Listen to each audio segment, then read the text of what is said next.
అందరికీ నమస్తే అండి. లక్ష్మీ పార్వతి ఓడిపోయినా కానీ దీనికి మాత్రం బుద్ధి రాలా. దీనికి నోటిదోలు ఇంకా తగ్గలేదు. నేను దీనికి అని ఎందుకు మాట్లాడుతున్నానంటే, ఈరోజు ఉదయం చంద్రబాబు నాయుడు గారిని ఉద్దేశించి, అలాగే రామోజీరావు గారిని ఉద్దేశించి సాక్షి టీవీలో కూర్చొని కరిసీన్ ఉన్నాడు కదా, అదే కొమ్మినేని శ్రీనివాస్, ఆయనతో కూర్చొని పెద్ద పెద్ద మాట ఈ పతిపాత మాట్లాడుతుంది. రామోజీరావు గారిని ఉద్దేశించి ఆయన చనిపోయాడని తెలిసి కూడా చనిపోయిన వ్యక్తుల గురించి మనం మాట్లాడకూడదని ఇంగిత జ్ఞానం లేకుండా ఆయన్ని నక్కతో పోతుంది.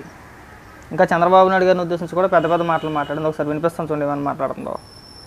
చివరికి మహానుభావుడు ఎన్టీఆర్ లాంటి వాడిని కూల్చి ఒక పనికి మాలిన వాడిని తీసుకొచ్చి ఒక అవినీతి పరుడిని, లేదండి ఒక అవినీతి పరుడండి, ఒక అరాచకవాది. ఇదిగో కొమ్మినేని దాన్ని తీసుకురామ్మ కచ్చ మాటలు. ఆ పనికి మాలిన బేవర్దాన్ని తీసుకొచ్చి సాక్షి డిబేట్లో కూర్చోపెట్టి మీరు మాట్లాడించిందే కాకుండా మళ్ళీ మధ్యలో అడ్డుకున్నట్టు మళ్ళీ బిల్డప్ అవుతా అలాంటి మాటలు మాట్లాడమాకండి. ముందు బోకి దాన్ని తీసుకురామాకండి. దాన్ని తీసుకొచ్చి మీరు సమాజానికి ఏం మెసేజ్ ఇవ్వాలనుకుంటారు మాకు అర్థం కావట్లా. అసలు దానికి ఏమైనా అర్హత ఉందని చెప్పేసి మాకు అర్థం కావట్లా. మాట్లాడితే దాన్ని తీసుకొచ్చి టీవీ డిబేట్లో కూర్చోపెట్టేస్తావు. నీకు దానికి కరెక్ట్గా సరిపోయింది. ఇంకా నేను అంటాను, నేను చెప్తున్నాను కదా, అది ఇది బోకుది అనే పదాలు నేను ఎందుకు వాడుతున్నానంటే, చంద్రబాబు నాయుడు గారిని ఉద్దేశించి మాట్లాడిన మాటలు లక్ష్మీ పార్వతి అయితే ఒకటి, నేనైతే ఒకటి కాదు కదా. లక్ష్మీ పార్వతికి ఎలా అయితే ఉందో భావ ప్రకటన స్వేచ్ఛ నాకు అలాగే ఉంది. లక్ష్మీ పార్వతి మాట్లాడితే ఖచ్చితంగా మేము కూడా మాట్లాడతాం. ఇంకా వినిపిస్తామనండి. అట్లా కదా, ఆయన ముఖ్యమంత్రిగా 4సారి ఎన్నికయ్యాడు కాబట్టి మనం ఆ పదం వాడటం కరెక్ట్ కాదు.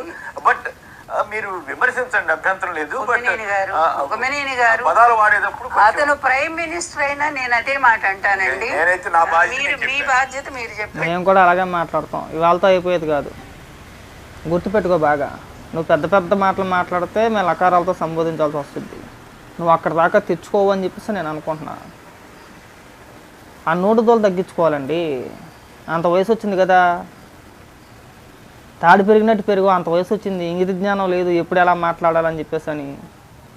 నీ వల్ల ఎవరికో ఉపయోగం అసలు? అన్ని ఏడుపులే, ఏడుపు కూడా. ఎందుకంటే సమాజాన్ని, వ్యక్తుల్ని, తర్వాత వ్యవస్థల్ని మోసం చేసేవాడు ఎప్పుడూ కూడా ఎంత పదవిలో ఉన్నా కూడా అతను మంచివాడేం కాదండి. మరి జగన్మోహన్ రెడ్డి ఎందుకో ఇచ్చేస్తున్నావు? మరి గుర్తులు వస్తున్నాయి. జగన్మోహన్ రెడ్డి నీకు దేవుడు ఎలా అయిపోయాడు అంటున్నా. జగన్మోహన్ రెడ్డి నీకు మంచి వ్యక్తి ఏ విధంగా అయిపోయాడు అని అడుగుతున్నా. జగన్మోహన్ రెడ్డి 16 నెలలు జైల్లో చెప్పకూడుతున్నాడు కదా. తండ్రి అధికారాన్ని అడ్డం పెట్టుకుని 43,000 కోట్ల రూపాయలు దోచేసాడని అభియోగాల పైన 16 నెలలు జైల్లో చెప్పకూడుతున్న వ్యక్తి కదా.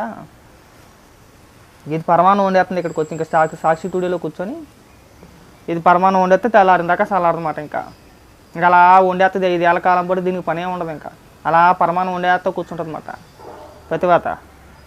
లేకపోయినా కూడా నీతికి, నిజాయితీకి, ప్రజాస్వామ్యాన్ని నిలబడే వ్యక్తులు గొప్పవాళ్ళుగా మనం మార్గదర్శి కోసం ఎన్ని కంపెనీలు, ఫైనాన్స్ కంపెనీలు మోతయించాడండి. ఇప్పుడు రామోజీరావు గారిని ఉద్దేశించి మాట్లాడుతూ చూడండి ఒకసారి. అనకూడదు కానీ చచ్చిపోయిన తర్వాత, చచ్చిపోయినా బతికినా కూడా ఏదో అంటారే, సింహం చచ్చినా సింహమేనండి, నక్క చచ్చినా నక్కేనండి.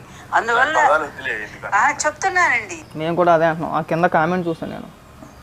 వేసే కొంపలో ఉన్న అలాగే మాట్లాడుతుంది, రోడ్డు ఎక్కిన అలాగే మాట్లాడుతుంది. నేను అనట్లేదు. ఆ సాక్షిలోనే ఆ కింద కామెంట్లో ఒకరు అన్నారన్నమాట, వేసే ఎక్కడున్నా వేసే, దాని భాష మార్చుకోదు, దాని బుద్ధి మార్చుకోదు, కొంపలో కూర్చున్న అలాగే మాట్లాడుతుంది, స్టూడియోకి పిలిచి గౌరవంగా స్టూడియోలో కూర్చోబెట్టిన అలాగే మాట్లాడుతుంది, పొలంలో పెట్టేదాకా దాని బుద్ధులు పోవు అని వాళ్ళు అంటున్నారు. ఆ మాట మనం ఎందుకు అనిపించుకోవాలి చెప్పు? అంత వయసు వచ్చింది కదా మనకి. అంత పెద్ద పెద్ద మాటలు అనిపించుకోవాల్సిన అవసరం మనకుందా? ఒక స్థాయిలో ఉన్న తర్వాత, ఒక వయసు వచ్చిన తర్వాత చనిపోయిన వ్యక్తుల గురించి మనం అలాంటి మాటలు మాట్లాడకూడదు కదా. మీకు ఏమైనా బుర్ర ఏమైనా పని చేస్తుందా? ఎందుకు అంత ఏడుపు? ఇంతకీ ఏం ఏడుపు ఏం కాదు. ఈరోజు రామోజీరావు గారి సంస్మరణ సపోర్ట్ పెట్టారు విజయవాడలో. దాని గురించి వాళ్ళు ఏడుపుమాట. ఆ ఏడుపు అంతా అంతే. ఇంక అలాగే ఆడాలి మనం. ఈ 5 ఏళ్ల కాలం పాటు నువ్వు అలాగే ఏడుపుతూ ఉండు. ఏదో రోజు నీకు బుద్ధి వచ్చేలా సమాధానం ఖచ్చితంగా చెప్తారు. అనవసరమైన పేలాపన వద్దు. ఇంకా మాట్లాడుతుంది, ఇంకేం మాట్లాడుతూ అనుకున్నారు? నాకు ఆ తెలదో తూ తెలదో, జీవిత చర్చలు రాసేయడం వచ్చు, కాపురాలు కూల్చేయడం వచ్చు, మన ఏదో బాగోదు ఎవరికి తెలియదు. ఇంకా వినిపిస్తా, అదే ఎదురని కూడా వినిపిస్తాను. ఒకసారి వినండి. ఇక నేను దొరికాను కదండి, ఒక దాన్ని పట్టుకుని నన్ను పూర్తిగా అడ్డం పెట్టారు. నా మీద రోజు అసలు నాకేమో తూ తెలీదు, తా తెలీదు, చదివాను. అమాయకురాలు, అసలు ఏమీ తెలియదు. అబ్బా, నీకు అంటే తూ తెలీదా? అవకాశం లేదు కానీ ఆంధ్రప్రదేశ్ని అమ్మి పడేస్తావు. నీకు అవకాశం దొరకట్లేదు అంతే. మన డబ్బా మనం కొట్టేసుకోవాలి. నాకంటే ఆ తెలదో తూ తెలదో కథలు రాసేది వచ్చు. జీవిత చరిత్రలు ఎలా రాయాలి, ఏ విధంగా డబ్బున్న వాళ్ళని పట్టుకోవాలి, ఎలా పెళ్లి చేసుకోవాలి, ఏ విధంగా వారసులను కనేయాలి. అబ్బో నీకు ఆ తూ తెలియకపోవచ్చు, కానీ అంటే ఆ అంటే తూ అంటే ఆ తెలియకపోవచ్చేమో, కానీ ఇలాంటి విషయాల్లో మాత్రం నువ్వు నెంబర్ 1. ఇగో నువ్వు దిగజారిపోయి మమ్మల్ని దిగదార్చే మాకు. నేను అనుకున్న చాలా సందర్భాలు అనుకున్నా, వద్దు ఒక మహిళ గురించి మనం మాట్లాడకూడదు, చాలా కంట్రోల్గా, చాలా నీట్గా, చాలా చక్కగా చెప్పే ప్రయత్నం చేద్దాం అని. నువ్వేమో నీ నోటిదోలు కొలిది ఏది పడితే అది మాట్లాడేస్తావు. అది చూసిన తర్వాత మేము కంట్రోల్గా మాట్లాడాలని ఉద్దేశాలు కూడా మాకు ఉండవు, మేము కూడా అలాగే మాట్లాడతాం. వద్దు ఈ శుద్ధపోస మాటలు వద్దు. నువ్వెంత ఇదో, నువ్వెంత శుద్ధపోసవో, నువ్వెంత పనికిమాలదానివో, నీ ఎదవ బాగోతాం అందరికీ తెలుసు. తెలీదా? నువ్వేనా శుద్ధపోసవా? పనికిమాలదానా? ఎన్నిసార్లు ఎంతమంది ఎన్ని రకాలుగా గద్దెట్టినా మన బుద్ధి పోదు. ఇవాళ నీ బుద్ధి కూడా అంతే, కుక్క కంటే హీనమైన బుద్ధి. నిన్ను అలా వదిలేశారంతే, గాలికి వదిలేశారంతే. గాలి తిరుగుకుంటా స్టూడియోలో కూర్చొని ఇలాంటి పెద్ద పెద్ద మాటలు మాట్లాడాలా? నీకు మళ్ళీ చెప్తున్నావు, వయసు వచ్చింది, హుందాగా మాట్లాడు. మర్యాద ఇచ్చిపుచ్చుకుంటే మర్యాద. నువ్వు ఎంత మర్యాదగా మాట్లాడితే నీకు అవతల వ్యక్తులు కూడా అంతే మర్యాదగా మాట్లాడతారు. నువ్వు వాడు వీడు అని చెప్పేసి అన్నావు అనుకో, అంతకుమించి పెద్ద పెద్ద పదాలు మాట్లాడతారు. ఎందుకంటే నువ్వు ఒక మాట అంటే నేను అదే మాట అనాలని చెప్పేసి నువ్వు ఉండదు, దానికి ఒక ఎంత పెద్ద మాట అంటావు.